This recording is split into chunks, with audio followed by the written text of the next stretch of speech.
Good morning dear students. दोस्तों हम लोग अगेन चैप्टर नंबर 4 के अंदर बहुत से ऐसे जैसे कि गैल्वेनोमीटर में से ए मीटर कैसे बनाएंगे, गैल्वेनोमीटर में से वोल्ट मीटर कैसे बनाएंगे, गैल्वेनोमीटर की सेंसिटिविटी, इन सारी चीजों के dependent MCQs and magnetic field regarding बहुत सारे एमसीक्यूज हैं, उसको हम आज सॉल्व करने वाले हैं। दोस्तों रेडी हो जाओ, बहुत ही बढ़िया एमसीक्यू हम लोग देखने वाले हैं। जैसे कि आपके सामने ये पहला रहा, अ वेरी लॉन्ग सोलेनोइड। दोस्तों लॉन्ग सोलेनोइड उसकी लेंथ आपको दे दी है 50 सेंटीमीटर यानी बच्चों 0.5 मीटर। नंबर ऑफ टर्न्स यानी n is equal to 100। Current current I is equal to 2.5 ampere. अब चाहिए क्या सर? मैग्नेटिक फील्ड चाहिए। जैसे मैंने बोला कि मैग्नेटिक फील्ड रिगार्डिंग एमसीक्यू होने वाला है, तो आप सब जानते हो वेरी लॉन्ग सोलेनोइड। दोस्तों वेरी लॉन्ग सोलेनोइड वर्ड आता है या फिर टॉरॉइड वर्ड आता है। आपके पास फॉर्मूला पक्का है मुन्नी, यानी B is equal to mu 0 NI। अब बच्चों ये समझना है कि आपको सोलेनोइड बोला है तो number of turns per unit length, number of turns per unit length, ये आई वैसा का वैसा। चलो दोस्तों म्यू 0 की जगह 4 pi into 10⁻⁻⁷, number of turns 100, current 2.5, length 0.5। बच्चों ये कट हो जाएगा यानी 5 बचेगा, ये 5 ये 4 यानी बच्चों 20। पाई की वैल्यू 3.14। अब पावर को देखो ये 2 है यानी ये हो गया -5 वाली बात। दोस्तों मैं इसका भी कैलकुलेट करूं तो 6.28, एक पावर और होगा यानी -4। क्या ऐसा आंसर अवेलेबल है? यस माय डियर, तो A is my right answer. Okay, बहुत ही सिंपल एमसीक्यू सोलेनोइड वाला, नीट 2020 में आ चुका है। Next, two toroidal ring 1 and 2, यानी दोस्तों मैं एक काम करता हूं, 1 को मैं ए बोलता हूं, बी को बोलता हूं। इसका नंबर ऑफ टर्न्स 200, इसका number of turns 100, have radius R1 and R2। R1 आपका है 40 सेंटीमीटर, R2 आपका है 20 सेंटीमीटर। दोनों में से करंट सेम पास हो रहे हैं, तो आप मैग्नेटिक फील्ड का रेशियो ले लो। चलो बच्चों क्या करेंगे सर, अभी आपने कुछ सिखाया मुन्नी, पर यहां पे एन की जगह टोरॉइड यानी सर्कुलर बात हुई, सर्कुलर बात हुई तो सरकमफेरेंस ले गए यानी एल की जगह 2πr। अब बच्चों कुछ नहीं करना है, इसमें से शॉर्ट ट्रिक बनाओ। तो मैं बोलूं बी प्रोपोर्शनल टू n/r लिख सकता हूं क्योंकि I कांस्टेंट है। बस हो गया मेरा काम, इसको पकड़ लो। एक काम करो B1/B2। चलो बच्चों क्या आएगा, B1 के लिए n1/r1 और B2 के लिए n2/r2।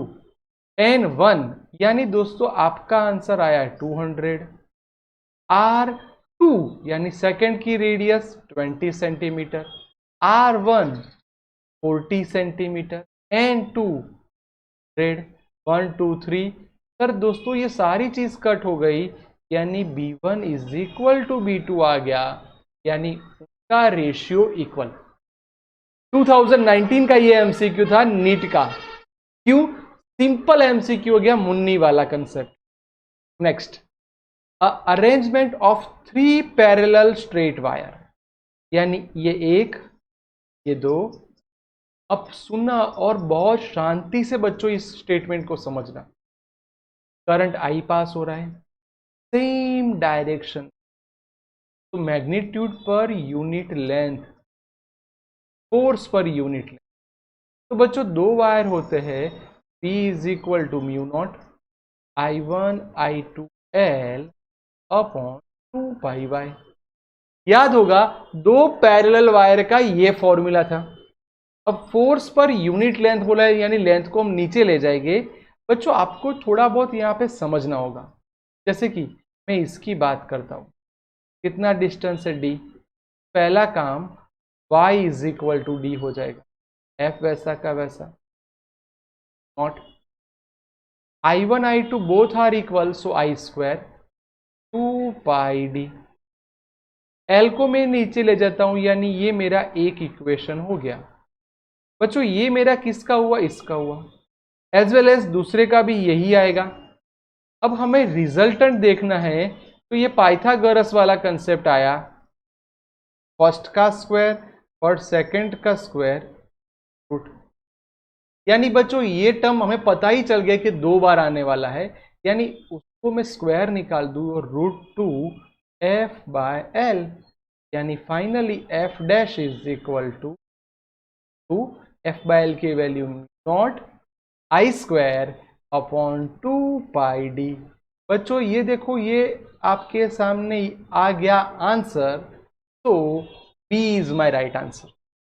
यही न्यूमेरिकल के अंदर बच्चों आपको डेटा दे देंगे, आपको डिस्टेंस की वैल्यू, करंट की वैल्यू दे देंगे, तो आपको इजीली सॉल्व करना होगा।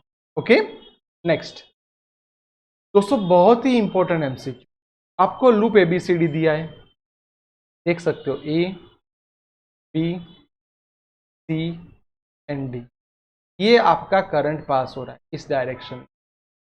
अब करंट I, आपको बच्चों ढूंढना है net force on the loop will be.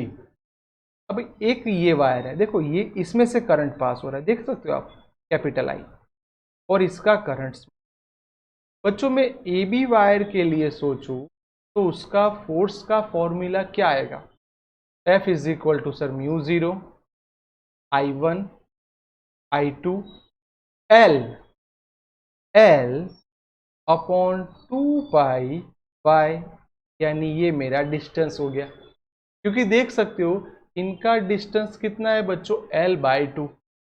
अब ये 2 कट हो जाएगा, यानी मेरे पास ऐसा आया not I L upon pi L। Sir ये आपका फर्स्ट इक्वेशन डन। अब बात यहां खत्म नहीं हो रही, यहां से हमें और भी आगे बढ़ना है। अगर मैं FCD को फाइंड करना चाहता हूं, ये वाला बच्चों, ये ऊपर की तरफ जा रहा है, देख सकते हो ऐसे, करंट भी है ऐसे, तो ये आउटसाइड आएगा, यानी मैं इसको ऑलमोस्ट समझ लूं बाहर की तरफ।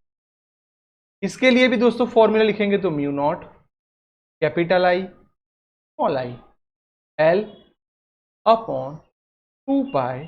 बच्चों इसका टोटल डिस्टेंस क्या हो जाएगा, ये टोटल डिस्टेंस हो गया 3L/2। अगेन 2 कट कर देंगे, तो μ0 I ये L हो, कैपिटल है, L अपॉन 3 पाई L। अब क्या करेंगे, अब मजे की बात बच्चों स्टार्ट हो रही है, प्लीज समझना, ये अपोजिट डायरेक्शन, सपोज ये नजदीक। अब मैं क्या करूंगा, हमें चाहिए रिजल्टेंट फोर्स, यानी F1 माइनस F2। बच्चों F1 की वैल्यू, चलिए काम, आपको मैं 1 मिनट देता हूं, आप फटाफट इन दोनों का कैलकुलेशन देख लीजिए, और आप अपने हिसाब से देख के मेरे को ये समझाइए कि आप इसका सब्ट्रैक्शन करके क्या आंसर ला सकते। बच्चों मैं ऐसा सोचूं कि आप फास्ट आंसर लाओ, तो हमारा आंसर बहुत जल्द आ जाए। प्लीज आप थोड़ा स्पीड से काम करना, तो आप और हम दोनों मिलके एक बेहतरीन आंसर ला सकते हैं। ठीक है बच्चों, थोड़ा स्पीड से काम करो, चलो फास्ट, दोनों का सिर्फ आपको सब्ट्रैक्शन ही करना है और आपका आंसर आ जाएगा। ओके चलो फटाफट, ready, done, yes very good. ये रहा, देखो एक काम करो, ये LL कट ही कर दो पहले ही, यानी कंफ्यूजन ना हो। इनमें से क्या कॉमन निकल, 0 capital I upon pi common, 1 minus 1/3। बच्चों 1 माइनस 1/3 यानी ये हो गया 2/3 naught I small I and pi. क्या ऐसा कोई आंसर अवेलेबल है? Yes, so C is my right answer. Okay बच्चों देख सकते हो, बहुत ही बेहतरीन डायग्राम वाले MCQ। Next, a current loop in a magnetic field can be equilibrium in 2 orientation. एक काम करो, टॉर्क का फॉर्मूला आप सब जानते हो, torque is equal to tau is equal to M cross B, यानी एम बी साइन। बच्चों मैं इसके रिगार्डिंग सोचूं तो थीटा की वैल्यू 0 होगी और थीटा की वैल्यू 90 होगी। दो केस अलग अलग सोच लिए, तब आप समझ सकते हो टॉर्क 0 हो जाएगा और यहां पे टॉर्क मैक्सिमम हो जाएगा। यानी दो पॉसिबिलिटीज आ गई, यानी ऐसा बोल सकते हो कि एक बार स्टेबल रहेगा, दूसरी बार अनस्टेबल हो जाएगा। तो देख सकते हो यस, कौन सा आंसर आएगा, into one stable while the another is. देखो B is my right answer. यहां पे क्या लिखा है, दोनों में अनस्टेबल होगा, ये नहीं आएगा। Can be equilibrium in one oriented, वो भी नहीं आएगा। यानी बी बहुत प्रॉपर आंसर हुआ इसका। नेक्स्ट, अब यह आपको थोड़ा डायग्राम वाला कंसेप्ट दिया। P Q R S carrying a current uniform magnetic, F1 F2 F3 दिया हुआ है, F2 ऐसे लग रहा है। ओके, आपको क्यूपी साइड वाली यानी ये साइड चाहिए। बच्चों ये देखना थोड़ा इंक्लाइन होगा, तो सीधी सी बात है ये थोड़ा इंक्लाइन होगा, तो ये मेरा थोड़ा आगे वाला स्टैंडर्ड वाला कंसेप्ट आया। बच्चों यहां से मैं इसको सपोज दो, इसको मैं F4 बोल दूं, समझना धीरे से। मैं यहां पे ऐसा बोलता हूं कि इसका एंगल ये थीटा है, तो इसके आप समझ गए बच्चों के दो पार्ट होने वाले हैं। ये हो जाएगा आपका F4 cos थीटा, ये हो जाएगा F4 sin थीटा। अब ऐसा करने के बाद आपको पता है हम लोग FBD यानी फ्री बॉडी डायग्राम वाला कंसेप्ट यूज करते हैं। अगर आपने फ्री बॉडी डायग्राम वाला कंसेप्ट किया तो सिर्फ आप हमें ये वर्टिकली फोर्स लिखाओ, तो F2 इज इक्वल टू क्या आ जाएगा, F4 sin थीटा। यानी पहली बात clear, F2 is equal to F4 sin theta. अब बच्चों, अब इसके साथ आप हॉरिजॉन्टल में चले जाओ, यानी इस तरफ जाओगे, ये F3 माइनस F1 लिखना पड़ेगा, यानी ये हुआ F3 माइनस F। क्यों, 3 की डायरेक्शन ऐसी है, 1 को मैं ऐसे ला रहा हूं, तो 3 में से 1 को मैंने सबट्रैक्ट कर दिया, इज इक्वल टू ये कौन सा आया, ये आया F4 cos थीटा। बस आपको F4 ढूंढना है बच्चों, तो आपको पता है इसका स्क्वायर प्लस इसका स्क्वायर, दोनों का स्क्वायर करोगे sine square theta plus cos square theta 1 हो जाएगा, यानी बचेगा F4 square is equal to F2 square plus F3 minus F1 का होल स्क्वायर। तो my dear, F4 is equal to under root F2 square plus F3 minus F1 का whole square. चलो देख सकते हो बच्चों, ये आपके सामने डी वाला राइट आंसर, क्योंकि बीच में प्लस आना चाहिए, यहाँ पे माइनस है, इसलिए ये आंसर। तो ये बहुत ही सिंपल एमसीक्यू था। नेक्स्ट, अब वो गैलोमीटर वाली स्टोरी आ रही है। चलो ये आपको डिवीजन पर मिली एम्पियर दे दिया है, यानी आपका आई हो गया 5 डिवीजन पर मिली एम्पियर। वोल्टेज सेंसिटिविटी ये रही बच्चों, यानी ये आपका V हो गया, SV SI। ये आपका आ गया 20 डिवीजन पर वोल्ट। अब आपको उसका रेजिस्टेंस, तो उसके लिए बहुत से लोग अलग अलग काम करते हैं। मैंने आपको सिखाया था वो बैंक वाला फॉर्मूला, याद है, I is equal to bank यानी BANK पाई वाला, यानी आपको याद होगा ये वाला। अब इसमें से अगर मैं वोल्ट की बात करता हूं तो यहां पे हो जाएगा बैंकर BANR। इसका मतलब बच्चों, अगर आपको रेजिस्टेंस चाहिए तो आप सिंपल सा काम करो, V is equal to IR, बात खत्म, V बाय I। वोल्ट आपका कितना था 20, ये आपका क्या आया 5। बच्चों ये देखना मिली एम्पियर है, 5 -3 ऊपर चला जाएगा तो +3 डिवीजन पर एम्पियर, यानी मैं यहाँ पे लिखूंगा 5000। आपको समझ में, -3 है बच्चों, ये ऊपर जाएगा तो +3 हो जाएगा।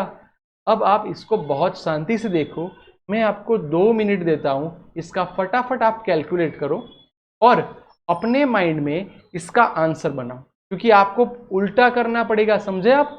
उल्टा करना पड़ेगा, एनबीए वाला, बैंक वाला, याद आया? चलो इसका आप उल्टा करोगे, उल्टा करोगे तो 5000 डिवाइड बाई 20 यानी 250, 0 0 कट हो जाएगा, 250 ओम, यानी ये रहा मेरा सी वाला आंसर। अगर आप कंफ्यूज हो तो मैं आपको यहाँ पे बहुत सिंपल मेथड और डिफाइन करने वाला हूं, आप इसको ऐसे जो मैं बोल रहा हूं वैसे समझना बच्चों। चलो आईएस का फॉर्मूला आप ऐसे लिखो, IS is equal to BAN upon, और VS का फॉर्मूला BAN बैंकर अपॉन। चलो इन दोनों का रेशियो लो बच्चों, तो IS बाई VS, ये हो गया BAN K, ये हुआ BAN KR ऊपर, बोलो समझ में आ गया? यानी R का मतलब इन दोनों का रेशियो। तो ये आपको नहीं समझना है, यहां से देखो आपका आंसर डन। बहुत फास्ट आंसर आ गया बच्चों। चलो नेक्स्ट बढ़ते हैं आगे। ये देखो ये स्टेटमेंट बढ़िया है, an ammeter 0.2% main current pass through the galvanometer, यानी जो गैल्वेनोमीटर में पास हो रहा है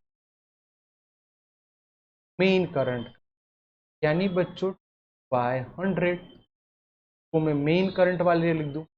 एक काम करो, आपको याद होगा ये गैल्वेनोमीटर और उसके पैरेलल जो हम कनेक्ट करते हैं वो है हमारा शंट। अब रेजिस्टेंस ऑफ गैल्वेनोमीटर G है, आपको resistance of ammeter find करना, यानी टोटल इक्विवेलेंट रेजिस्टेंस पे जाना है। तो आप क्या कर सकते हो बच्चों, ये आपको पहले समझना होगा।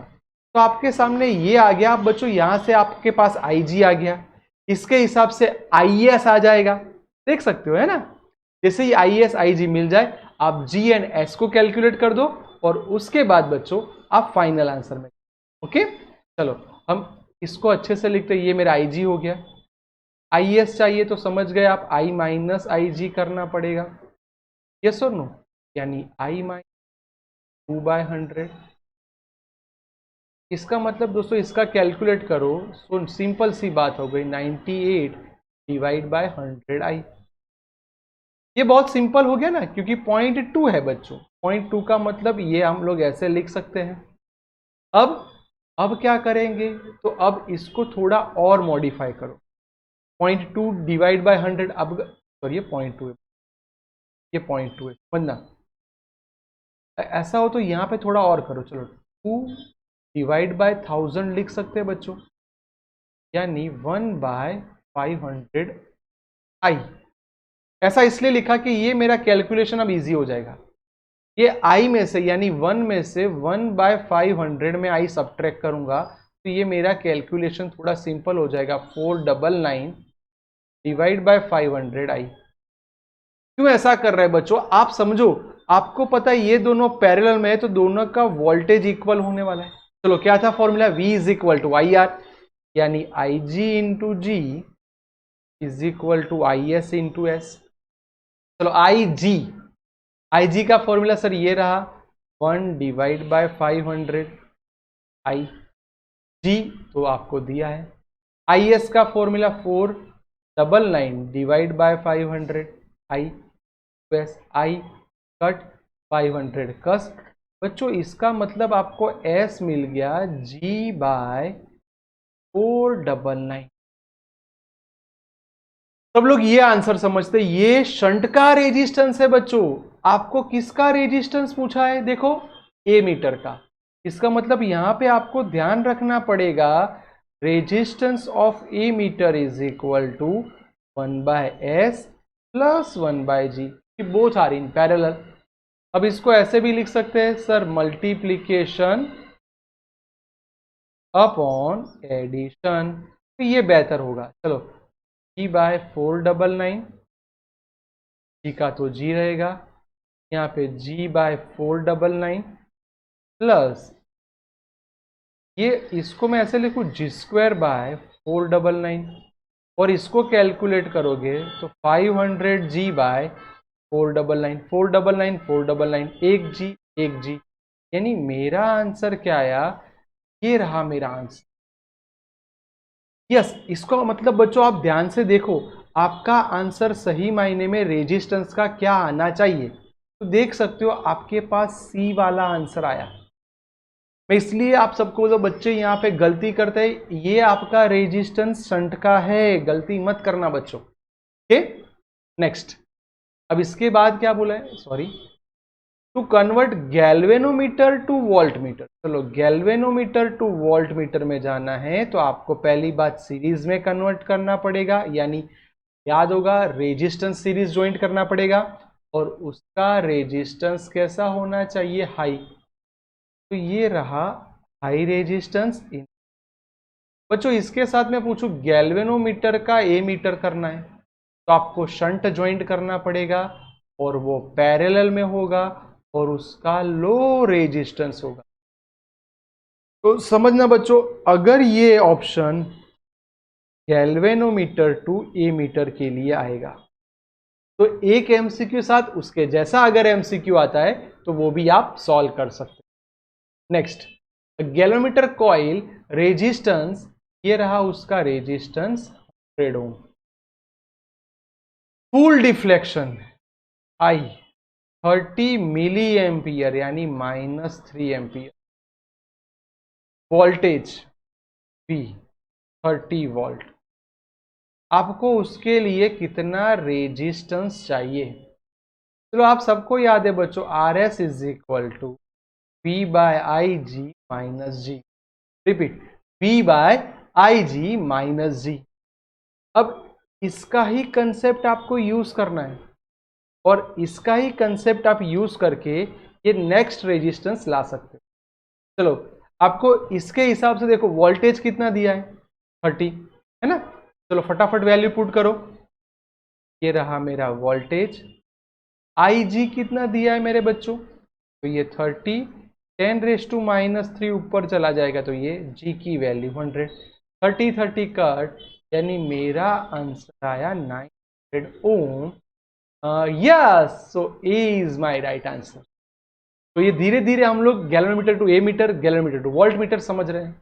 चलो ये भी बहुत बढ़िया एमसीक्यू है। Volt meter of 25 millivolt, यानी कितनी छोटी रेंज हुई बच्चों, -3, और उसको आप ए मीटर में कन्वर्ट करना चाहते हो 25 एम्पियर, यानी इसकी वैल्यू ज्यादा बढ़ गई। तो इसके लिए आपको कितना रेजिस्टेंस चाहिए। अब यहां देखने के बाद बहुत से बच्चे अपने हिसाब से कैलकुलेट करेंगे। बच्चों मैं आपको एक चीज बहुत शांति से बताना चाहता हूं कि ये स्टेटमेंट को आप समझो, डायरेक्ट आंसर लाने की जल्दबाजी मत करो, क्योंकि आपने अगर ये स्टेटमेंट को समझा है तो आप क्या कर रहे हो, ये वोल्ट बहुत छोटा है, मिली वोल्ट वाला था, और उसको आप कर रहे हो करंट यानी इसके अंदर। तो उसके लिए आप अपने हिसाब से थोड़ा बहुत कैलकुलेशन करो। जैसे कि आप इसको सिंपल कन्वर्ट करने जाओगे वोल्ट मीटर ए मीटर के साथ, तो आप उसके रेजिस्टेंस के लिए आप लोग यहां पे कौन सा कैलकुलेशन करोगे, चलो बेटा कौन सा करोगे।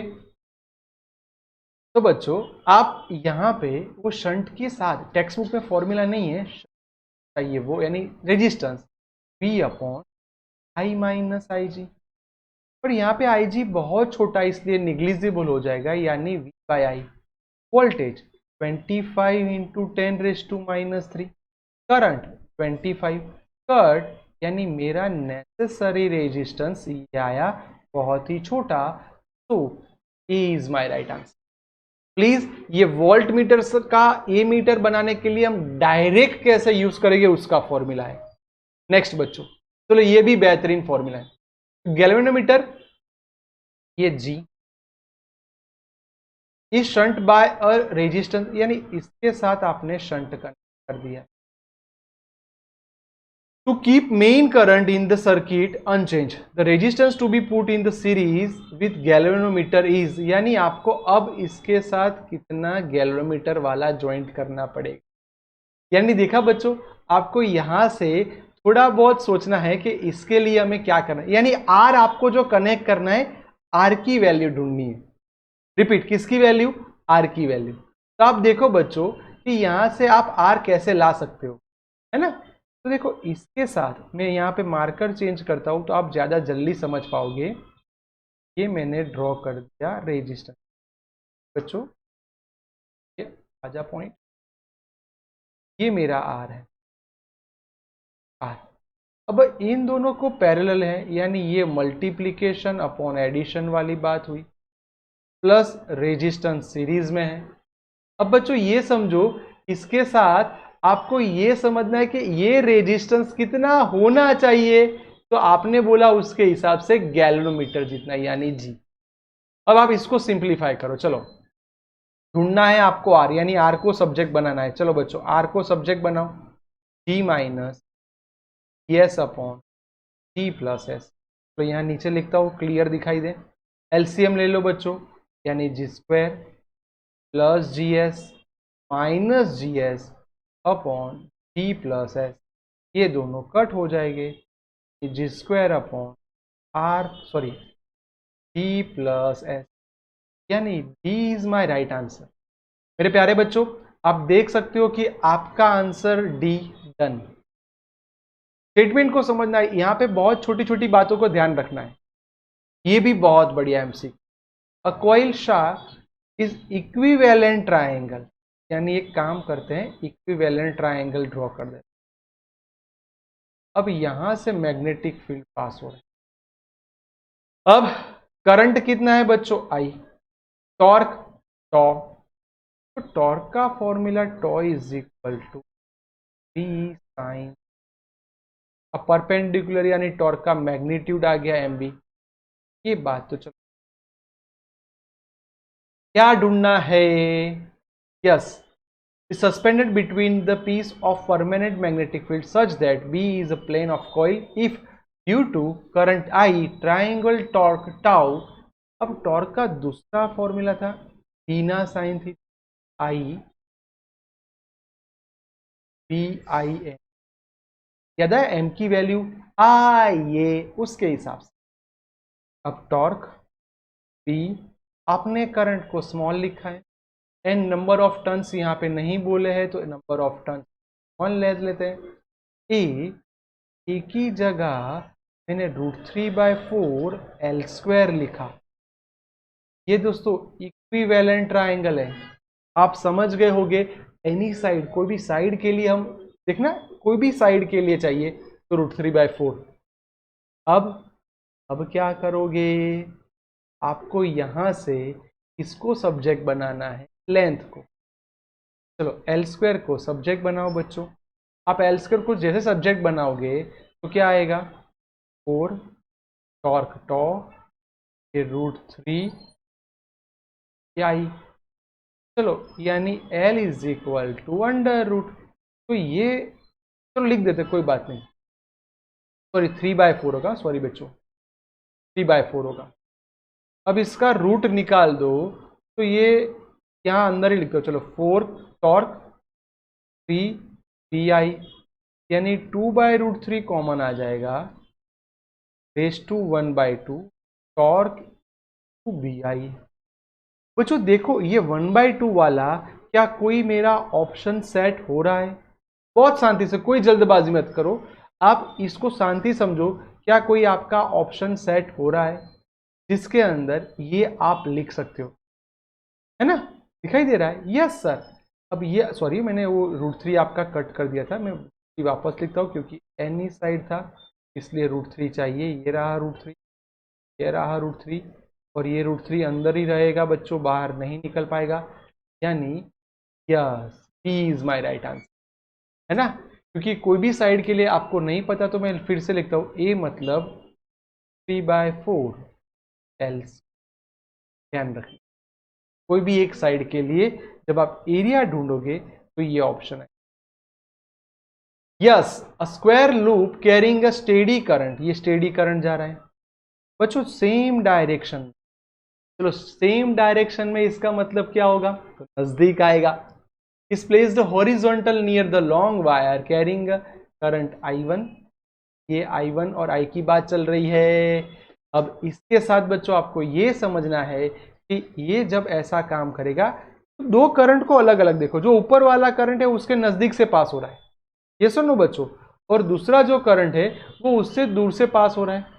अब दोनों के करंट की बात आप शांति से देखो, एक सेम डायरेक्शन में, रिपीट बच्चों, एक है वो सेम डायरेक्शन में है और दूसरा जो है वो अपोजिट डायरेक्शन में है।